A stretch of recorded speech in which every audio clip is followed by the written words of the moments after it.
बार स्वागत है competitive maths tutorial में। कॉम्पिटिटिव मैथ्स से जुड़े सवालों को आसानी से सॉल्व करने के लिए और हर कॉन्सेप्ट को बिल्कुल बेसिक से समझने के लिए इस चैनल से जुड़े रहें। तो हम लोग पिछले वीडियो में एसएससी सीजीएल 2020 के पीटी के 7 मार्च के थर्ड शिफ्ट का कुछ क्वेश्चन देखे थे। क्वेश्चन नंबर 51 से 58 तक क्वेश्चन हुआ था लास्ट वीडियो में। तो अभी क्वेश्चन नंबर 59 से हम लोग शुरू करने जा रहे हैं। ठीक है, तो देखा जाए। क्वेश्चन नंबर 59 है कि a trader marks his goods at 60% above the cost price and allows a discount of 25%. What is his gain percent? ठीक है, इस क्वेश्चन में कह रहा है एक विक्रेता, जो लोग हिंदी वाले हों वो नोट भी कर सकते हैं, इसलिए मैं हिंदी में हर एक क्वेश्चन को बोल देता हूँ। एक विक्रेता किसी सामान की कीमत 60% अधिक तय करता है तथा 25% छूट देता है, तो लाभ प्रतिशत क्या है? ठीक है, अब समझिए इस क्वेश्चन में कुछ भी नहीं है, बिल्कुल आसान है। ये कहता है कि 60% अधिक तय करता है, मतलब सीपी रहा होगा सीपी एसपी, ध्यान से समझना। अगर सीपी 100 रहा होगा तो एसपी 160 रखता है। वो 60% अधिक रखने का मतलब क्या? 100 का 60%, 60 रुपये बढ़ा के वो रखता है। सॉरी, एसपी नहीं, एमपी, मार्क प्राइस। ठीक है, मार्क प्राइस वो 160 रखता होगा। अब 25% छूट देता है किसी चीज़ का मार्क प्राइस पे। अगर 25% छूट है भाई, 25% का मतलब होता है, 25% का मतलब होता है 1/4। ये तो सभी को पता है। तो 60 का 1/4 मतलब कितना? 40 रुपये। 40 रुपये इस पे छूट देता है, तो कितने में बेच देगा? ये 120 रुपये हो गया एसपी। अब 100 का चीज़ अगर 120 में बेच रहा है तो 20% लाभ कमा रहा है, सीधी सी बात है इसमें। ठीक है, what is the gain percent? 20% की प्रॉफिट। ठीक है, अगर मान लो ये 25% 1/4 नहीं समझ आ रहा है तो सीधा आप ये कर सकते हैं कि भाई 160 रुपये का मार्क प्राइस है, 160 रुपये उस पर लिखा हुआ है। 25% किसी चीज़ पर छूट देने का मतलब है कि उसको 75% में बेचा जाएगा। आप ऐसे भी सोच सकते हैं, 25 या 75 और 4 बार में ये 100, 4 से 160, 40 बार में कट गया, मतलब 120 रुपये क्या मिल गया? Selling price. ये सेलिंग प्राइस हम लोग का 120। अब 100 का चीज़ अगर 120 में बेचा जा रहा है तो 20 रुपये का लाभ है, और 20 रुपये का लाभ को अगर प्रतिशत में कोई बदले तो 20 गुना 100/100 मतलब 20%। ठीक है, तो नेक्स्ट क्वेश्चन देखिए। क्वेश्चन नंबर 60 क्या है? क्वेश्चन नंबर 60 कह रहा है कि ये एक चार्ट वाला क्वेश्चन है। ठीक है, तो इसमें फ़ायदा ये होता है कि अक्सर 2-3 क्वेश्चन एक साथ आते हैं, तो अगर आप चार्ट को सही तरीके से समझ लेते हैं तो बाकी के क्वेश्चन में आपका समय ज़्यादा नहीं लगेगा। ठीक है, ये क्वेश्चन कह रहा है, क्वेश्चन नंबर 60, कि the following table shows the percentage distribution of population of 5 state ABCD and D on the basis of poverty line. ठीक है, and also on the basis of sex. ठीक है, फिर ये चार्ट दिया है जिसमें कि percentage population of poverty line जो सेकंड कॉलम है उसमें है। फर्स्ट कॉलम में तो स्टेट का नाम है ABCD, सेकंड कॉलम में है poverty, percentage of population below poverty line. ठीक है, थर्ड जो कॉलम है उसमें मेल फीमेल का रेशियो बिलो पॉवर्टी लाइन में है, और फोर्थ कॉलम में मेल फीमेल का रेशियो एबव पॉवर्टी लाइन का है।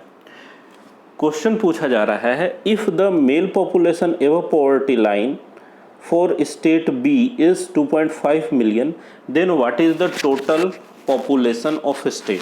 ठीक है, total population of state B पूछ रहा है।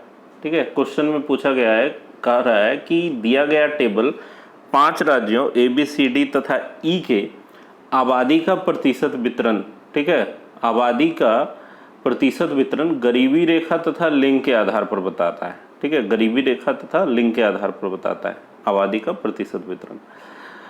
और क्वेश्चन है कि यदि राज्य बी में गरीबी रेखा से ऊपर पुरुष आबादी 2.5 मिलियन है तो राज्य बी की कुल आबादी क्या है?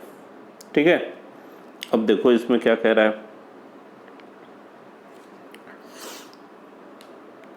If the male population above poverty line in state B यहाँ है, ठीक है, और 2.5 मिलियन 2.5 मिलियन मेल पॉपुलेशन है, ठीक है, एबव पॉवर्टी लाइन। देखो एबव पॉवर्टी लाइन में 2:3 का रेशियो है, ठीक है, ये सेकंड रो में देखना 2:3 का रेशियो स्टेट बी का एबव पॉवर्टी लाइन में मेल फीमेल का रेशियो 2:3। आपके क्वेश्चन में दिया हुआ है mail population above poverty line कितना है, 2.5 मिलियन। एक चीज़ तो बढ़िया है इसमें कि 2.5 मिलियन में दिया है, ठीक है। वैसे जानकारी के लिए आप लोग याद रख सकते हैं कि 1 मिलियन 10 लाख होता है, लेकिन कभी भी इसको चेंज करने का कोशिश नहीं करना चाहिए, क्योंकि क्वेश्चन में भी मिलियन में है, आंसर भी सारा डाटा मिलियन में है, तो ज़बरदस्ती 0 लगा के अपना मुसीबत बढ़ाने की आवश्यकता नहीं है, ठीक है। अब मेल फीमेल का रेशियो दिया है, मेल फीमेल का रेशियो दिया है 2:3, ठीक है, ये एबव पॉवर्टी लाइन में। अब इसमें कह रहा है कि मेल पॉपुलेशन मतलब ये वाला रेशियो 2.5 मिलियन है, ठीक है, तो टोटल पॉपुलेशन बताइए। अच्छा, अगर 2 जो है वो 2.5 है, सीधी सी बात है, अगर 2 जो है वो 2.5 है तो 1 कितना होगा, 1.25 होगा। और ये total population above poverty line मतलब 2 3 5 मेल प्लस फीमेल, 5 कितना होगा भाई, तो 5 अगर निकालोगे तो 6.25 होगा, ठीक है। तो above poverty line total 6.25 million है। लेकिन एक चीज़ और देखना है कि percentage of population below poverty line B में 25% कह रहा है कि पॉवर्टी लाइन से नीचे 25% है, तो पॉवर्टी लाइन से ऊपर ये वाला कॉलम, ठीक है, पॉवर्टी लाइन से ऊपर जरूर 75% होगा। अगर बिलो 25% है तो जरूर 75% होगा एबव। और एबव में हम लोग को नंबर मिल रहा है 6.25 मिलियन, तो हम लोग ये कह सकते हैं कि 75% बराबर 6.25 मिलियन। तो टोटल पॉपुलेशन किसी चीज़ का क्या होता है, 100% होता है।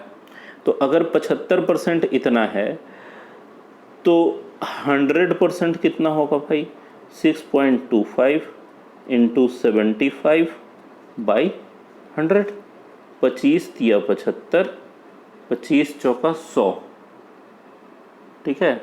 तो 25 तिया 75 और 25 चौका 100, इसको आप सॉल्व कर सकते हैं अगर अच्छे से इसको चेंज कर दिया जाए, ठीक है। और 25 से ये 25 बार में कटा और 25 से ये 4 बार में कटा, तो कितना हो जाएगा, 75/16, ठीक है, 75/16। एक मिनट, सॉरी, इसमें थोड़ा सा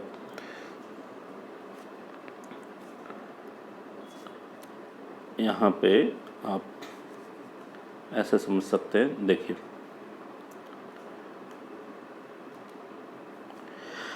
75% अगर इतना है तो 1% कोई कहेगा तो क्या हो जाएगा, 625/100 गुना 1/75, ठीक है। और 100% किसी को निकालना हो तो 625/100 गुना 100/75, ठीक है, 100/75। अब इसको काट लो, 100 से 100 चला गया, 25 से ये 25 बार में कटेगा और 25 से ये 3 बार में कटेगा। अब 25/3 का मतलब है 8 होल 1/3, 8.1/3। तो ये ऑप्शन नंबर सी आपका आंसर है इसका, ठीक है। यहाँ पे थोड़ा सा कैलकुलेशन मिस्टेक हो रहा था, लेकिन ऑप्शन नंबर सी इसका आंसर है, ठीक है। तो ध्यान से इसको करना है। नेक्स्ट क्वेश्चन देखिए, क्वेश्चन नंबर 61। क्वेश्चन नंबर 61 क्या है, if cot theta plus tan theta बराबर 2 sec थीटा, ठीक है, देन द वैल्यू ऑफ ये कह रहा है कि यदि cot theta plus tan theta बराबर 2 sec थीटा हो और थीटा का रेंज दिया है कि 0 से 90 डिग्री के बीच में होना चाहिए, तो इस एक्सप्रेशन का वैल्यू निकालिए जो भी ये दिया है, ठीक है। ऑप्शन पे एक बार नज़र डालें तो √3 इस टाइप का चीज़ इसमें दिखाई दे रहा है, जिससे कि एक हिंट्स मिलता है कि थीटा का वैल्यू कुछ अच्छा साधारण सा होना चाहिए, जिसका जनरली मान हम लोगों को पता होता है। ठीक है, जैसे हम लोग जानते हैं कि साइन 60 डिग्री क्या होता है, √3/2 होता है। ठीक है, तो √3 वहाँ नज़र आ रहा है, या √2 कहाँ नज़र आता है, 45 डिग्री पे √2 नज़र आता है, 1/√2 जब साइन। तो √3 और √2 ही साधारणतया दिखता है, आप sine cos tan cot sec cosec किसी का भी वैल्यू उसका चार्ट देखें तो। ठीक है, तो इसका मतलब 0, 45, 30, 60, 90 ये सब जो होता है उसी में से कोई एक वैल्यू पे सेटिस्फाई होना चाहिए। हम लोग इसमें करना ये चाह रहे हैं कि देखो cot 30 degree plus tan 30 degree बराबर 2 सेक 30 डिग्री। ठीक है, सबसे पहले हम लोग 30 डिग्री रख के देखना चाहते हैं। क्यों? अब बोलोगे कि 30 डिग्री ही क्यों रखना है, तो भाई 30 इसलिए रख के देख रहे हैं कि 0 पे अगर आपको वैल्यूज़ याद हों तो कॉट थीटा 0 पे इन्फिनिटी पहुंच जाता है, इस क्वेश्चन का एग्जिस्टेंस ख़त्म हो जाएगा। tan 90 पे इन्फिनिटी पहुंच जाता है तो भी दिक्कत है। तो 0 और 90 तो रखना ही नहीं है, बचा 30, 45 और 60। तो 30, 45 और 60 रख के हम लोग चेक कर लेते हैं। उसमें भी 45 का चांस बहुत कम है, क्योंकि 45 पे क्या होता है, कॉट थीटा भी 1, tan थीटा 1, तो 1 + 1 इधर से कितना आ रहा है 2। ठीक है, और सेक 45 क्या होगा, cos 45 का उल्टा, तो cos 45 1/√2 होता है, सेक 45 √2 हो जाएगा, तो 2 × √2 2√2, तो 45 तो ऐसे ही चेक हो जा रहा है कि ये नहीं है। ठीक है, एक बार में देखने से ही पता चलता है। तो cot 30 वैल्यू पता होगा √3 प्लस tan 30 कितना होगा भाई 1/√3, इधर चेक कर लो 2 × sec 30, sec 30 क्या, cos 30 का उल्टा, cos 30 √3/2, तो sec 30 2/√3। इधर से सॉल्व करो तो 3 जोड़ 1 /√3 बराबर 4/√3, तो इधर भी 4/√3 आया, इधर भी, तो वैल्यू सेटिस्फाइड है।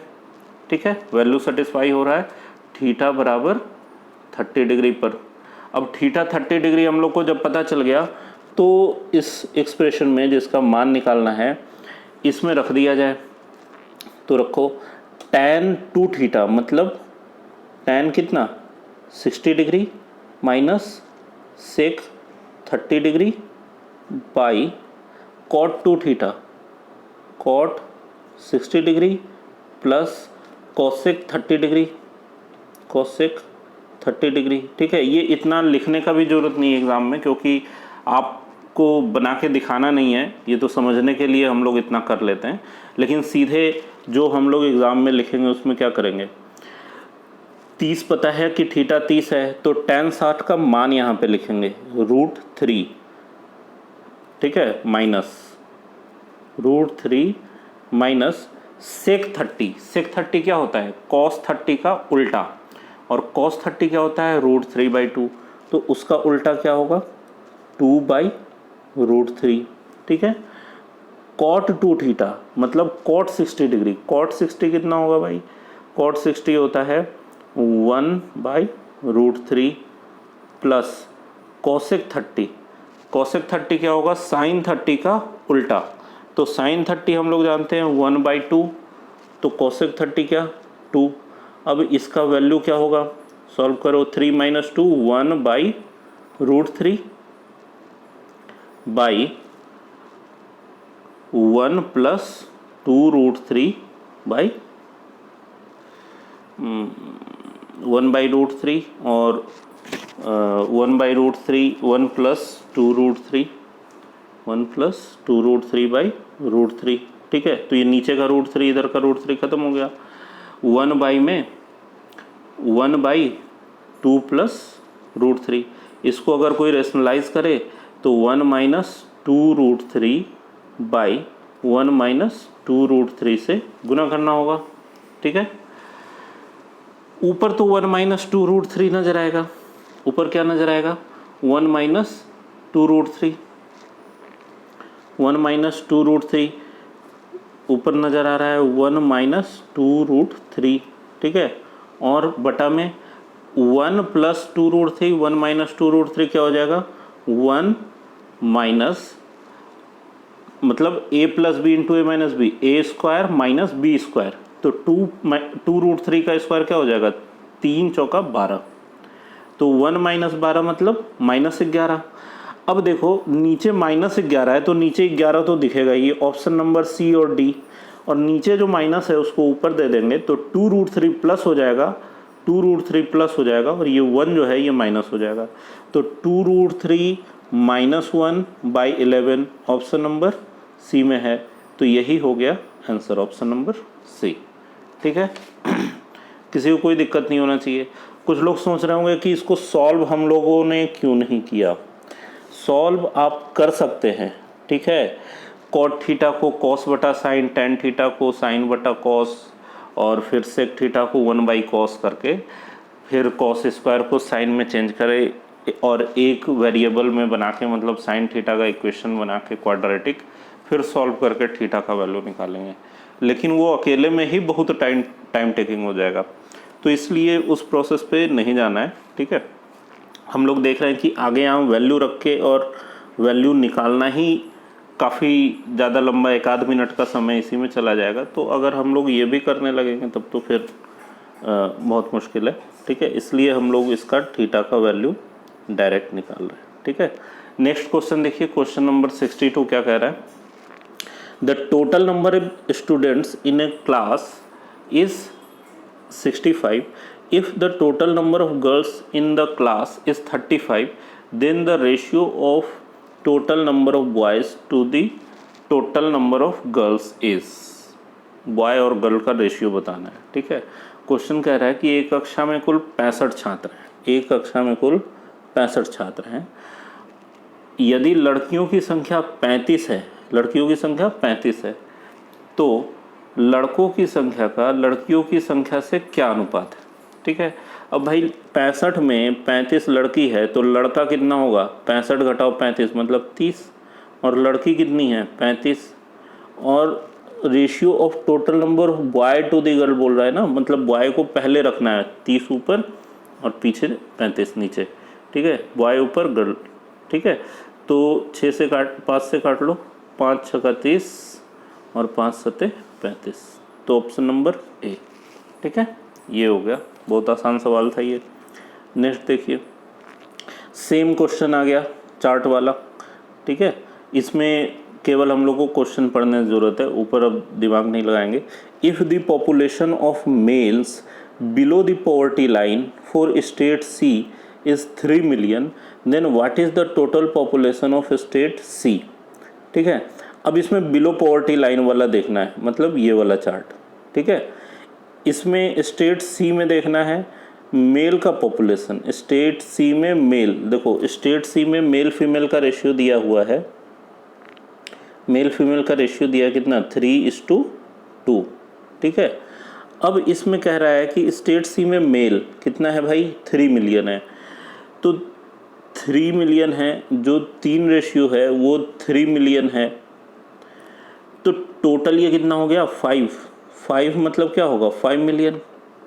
तो बिलो पॉवर्टी लाइन में, ये बिलो पॉवर्टी लाइन का रेशियो है, इसलिए बिलो पॉवर्टी लाइन में 5 मिलियन की आबादी है कुल, और पूछ रहा है what is the total population of state सी।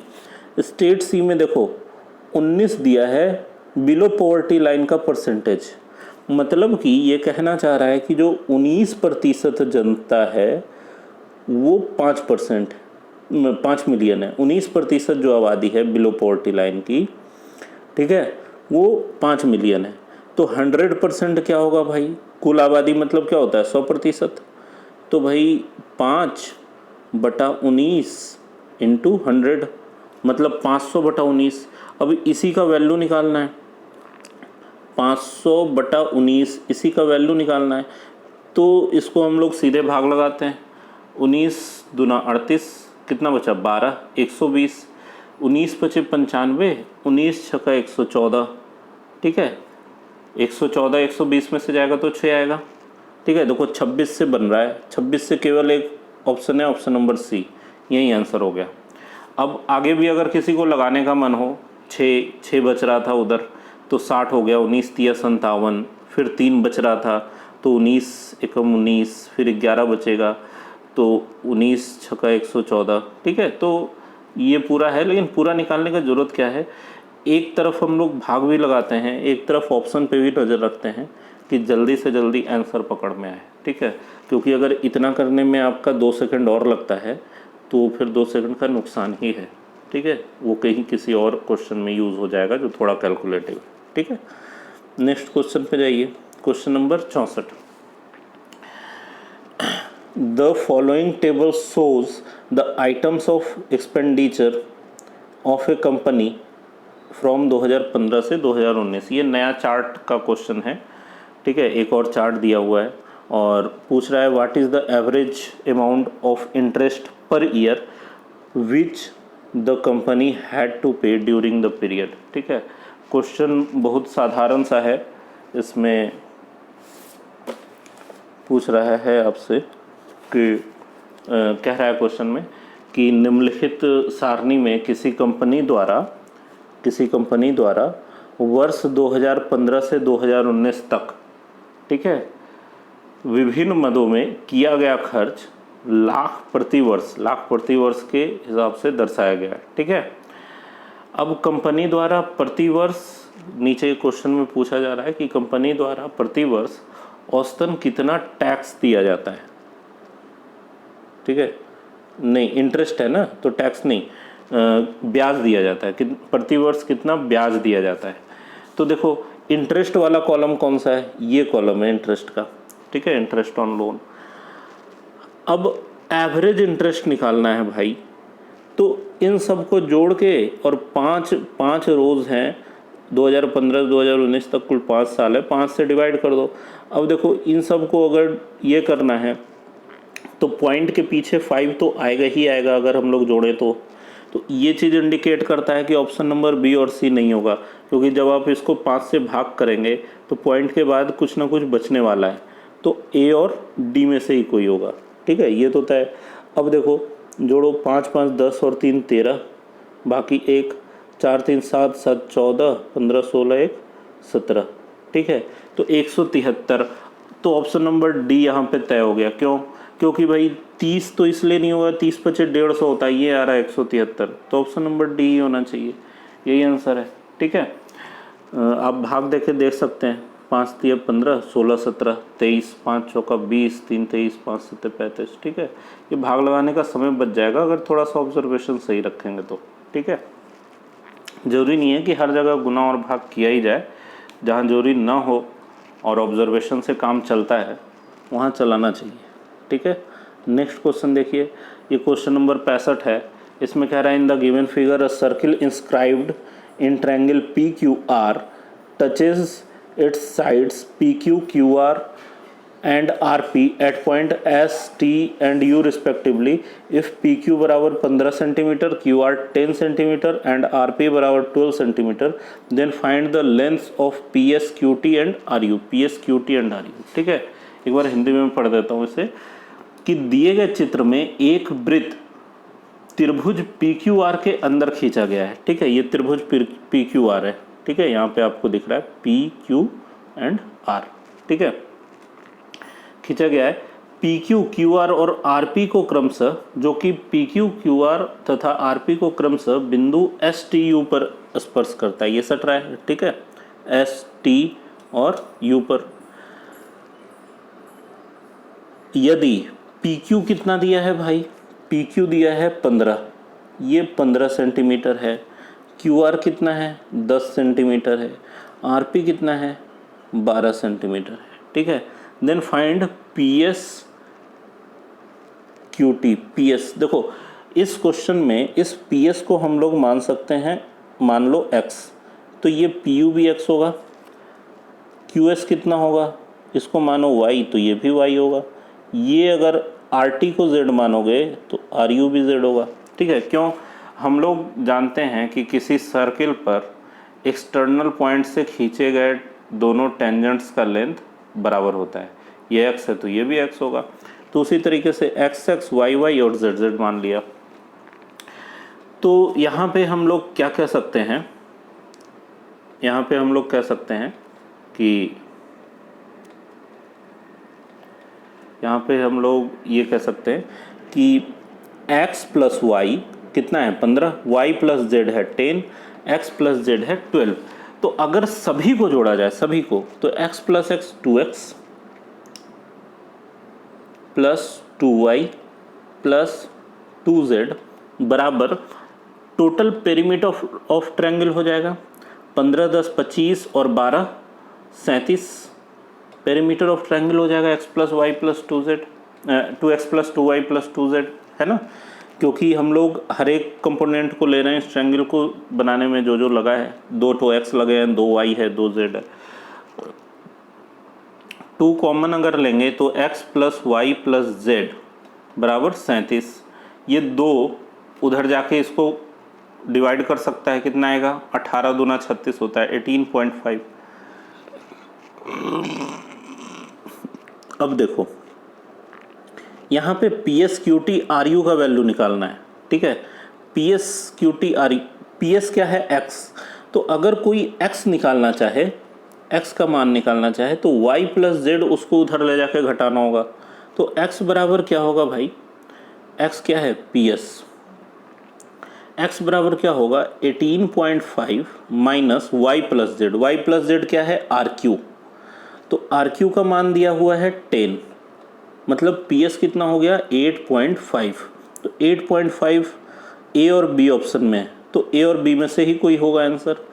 फिर पी एस के बाद निकाल लो क्यू टी, निकाल लो क्यू टी क्या है, ये वाई माना हुआ है, तो ये क्या होगा 18.5 माइनस, अब क्यू टी अगर y है y, तो x और z का सम उधर घटाना होगा। x और z कितना है 12, इसमें से 12 घटाया जाए मतलब 6.5, क्यू टी हो गया 6.5। तो ऑप्शन नंबर बी इसका आंसर हुआ, पी एस 8.5 क्यू टी 6.5। अब आर यू अलग से निकालने की ज़रूरत नहीं है क्योंकि ये दो कॉम्बिनेशन केवल ऑप्शन नंबर बी में है, ठीक है। तो इसलिए हम लोग को आंसर मिल चुका है। नेक्स्ट क्वेश्चन देखिए, क्वेश्चन नंबर 66 क्या है, when two equal amounts are deposited for 5 years and 3 years at the rate of 7% and 9% per annum respectively and the difference of their simple interest is 475, then find the deposited amount। ठीक है, ये कह रहा है कि जब दो बराबर धनराशि 5 वर्ष तथा 3 वर्ष के लिए 7% तथा 9% प्रति वर्ष की दर से जमा किए गए हों तथा दोनों के साधारण ब्याज का अंतर 475 रुपये हों, तो जमा की गई राशि क्या है। ठीक है, जमा की गई राशि क्या है। ठीक है, मतलब कि इसको ये लिखना चाहिए था कि दोनों स्कीम में अलग अलग क्या जमा किए गए हैं। ठीक है, प्रत्येक स्कीम में जमा की गई राशि क्या है। ठीक है, देखिए हम लोग जानते हैं सिंपल इंटरेस्ट का formula P into R into T by 100, सभी ने पढ़ा होगा। तो अगर प्रिंसिपल जो भी रहा हो, रेट और टाइम गुना होता है, ये समझाने के लिए लिख रहा हूँ। तो रेट और टाइम गुना होता है, तो जिसका रेट 7 है उसका टाइम 5 है और जिसका रेट 9 है उसका टाइम 3 है। तो हम लोग रेट इंटू टाइम अगर करें तो 5 गुना 7 आएगा 35 P बाई 100, ये पहले वाले का ब्याज, दूसरे वाले का 9 × 27 P बाई 100 बराबर कितना है 475। अब इसको घटाओगे तो 35 में से 27 गया कितना 8P बाई 100, तो P प्रिंसिपल बराबर कितना 475, नीचे का 100 जो है उधर जाके 00 बनाएगा, डिवाइड में 8, डिवाइड करो 8 × 5 = 40, 7 × 75, 8 × 9 = 72, 59। ठीक है, दो ऑप्शन में है अभी। ठीक है, 30, 8 × 3 = 24, 593, ऑप्शन नंबर ए पकड़ में आ गया। ठीक है, यही आंसर है आपका। ठीक है, 593।